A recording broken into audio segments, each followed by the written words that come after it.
First and foremost, we want you guys to hit that subscribe button, hit that notification bell so you can be notified every time we drop this juicy news. You know what I'm saying? Hit that like button also. Um, the versus battle between Jeezy and Gucci Mane. I don't know. I don't even know why they even battling against each other because Gucci Mane don't stand a chance against Jeezy. Gucci Mane can't rap, nor can he put together lyrics. Why would they even put that man with Young Jeezy? I don't understand that one. But I know it was a big distraction because you had a lot of trap Negroes, you know what I'm saying, watching, tuning in. But go ahead, brother. Let me get real. Alrighty, we got MediaTakeoutNews.com. Article headline: Gucci Mane brags about killing Jeezy's best friend in verse battle. Are you talking about Jeezy best friend? Are you talking about when Jeezy was not satanic? Because it was a time when Jeezy was not satanic, when he was with the BMF clique. And he put a $10,000 bounty on anybody who can get that, you know what I'm saying, chain from Gucci Mane.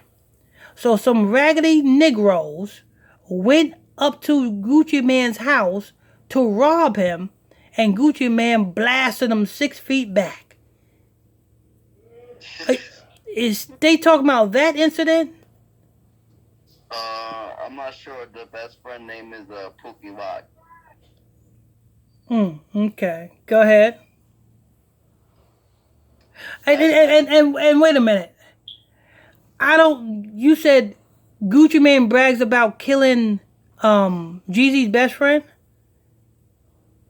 Yeah. I think that's impossible. I don't think that's so. Because back when Jeezy was hot with his mixtapes and stuff, everybody around Jeezy was hot. It was no need for Jeezy's best friend to rob Gucci Mane's chain to receive $10,000 because $10,000 ran through Young Jeezy like water. The same way it ran through Jeezy's friends like water because we all hung together. So people who are not in and don't understand will take it as a grain of salt and be like, oh, Gucci Mane played him. No. Because you can ask anybody that was around Jeezy back then. Nobody was hard up for no damn money. It was the people that was outside of the BMF clique who was trying to get their hustle on, who went to try to collect that $10,000 by going and trying to rob Gucci Mane. If this is the incident. I don't know if this is the incident, but go ahead. Last night's verse battle between Gucci Mane and Jeezy was a classic. The two Atlanta rappers performed some of their biggest and best hits over the course of an hour and a half. And the battle was epic. Media Takeout News looked at the viewers' responses, and most seemed to believe that the battle between the two rappers ended in a tie. I don't understand how that's a tie because damn Gucci Mane probably had maybe 1 or 2 hits. Jeezy, the whole Trap or Die, all of Jeezy's mixtapes was certified gold and platinum. And then on top of that, the album that he did with P. Diddy, Boys in the Hood, with gold. And then when he went to Def Jam, all of them albums reached the top of the charts. So it's get Jeezy against Gucci Mane. That's like putting P. Diddy against Flavor Flav.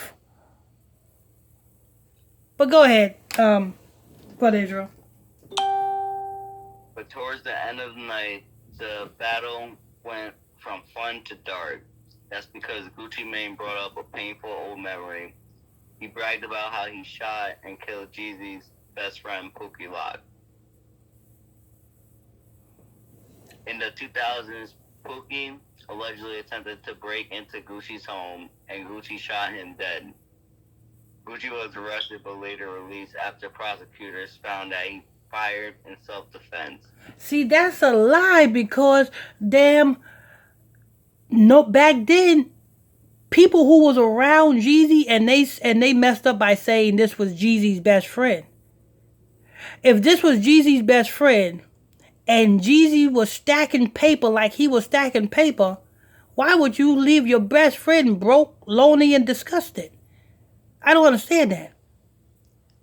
Because if I'm making wads of money, my best friend is not going to be, you know what I'm saying, outside with a tip cup. That's what, you know what I'm saying, that's why I say this is just hype. This is just hype to give Gucci Mane props. Because Gucci Mane don't have no wins. It's no match. And I'm not taking up for Jeezy because Jeezy passed his soul through a fire to Moloch. He's just as satanic as possible. You know what I'm saying? I'm not taking up for him, but I'm just saying it's no match. And back then, like I said, I was around that activity. So I know that anybody that was around Jeezy, best believe if it was his best friend, he wouldn't have to go and rob anybody. But go ahead, Brother Israel. Well, Gucci Mane was rubbing salt in the wood last night by rapping about killing Jeezy's homie. But Gucci went further and told Jeezy that he was smoking on Pokey Luck. That's Chicago slang, which means he planned on rolling Pokey Lock's ashes into a blunt and smoking them.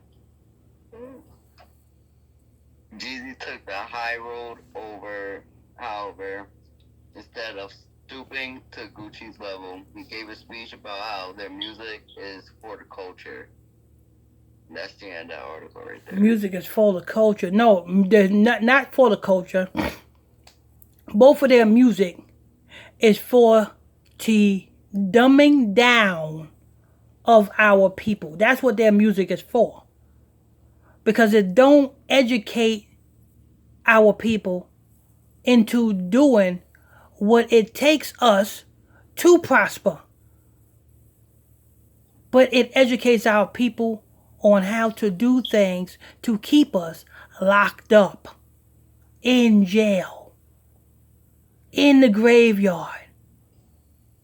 Anyway, this is news. I want to thank you all for tuning in and logging on to another episode of Illuminati News Hour right here on Illuminati Radio. I am your host. I'm your pastor, Mr. Michael Smith. My co-host is Brother Lamik Israel and the Heezy for Sheezy. Hit that like button if you enjoy this content.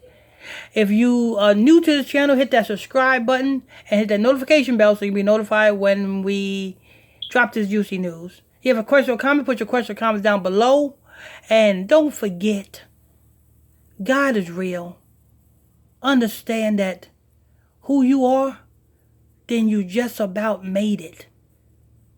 But if you don't know who you are, then you ain't made it nowhere but the chain gang. God bless you.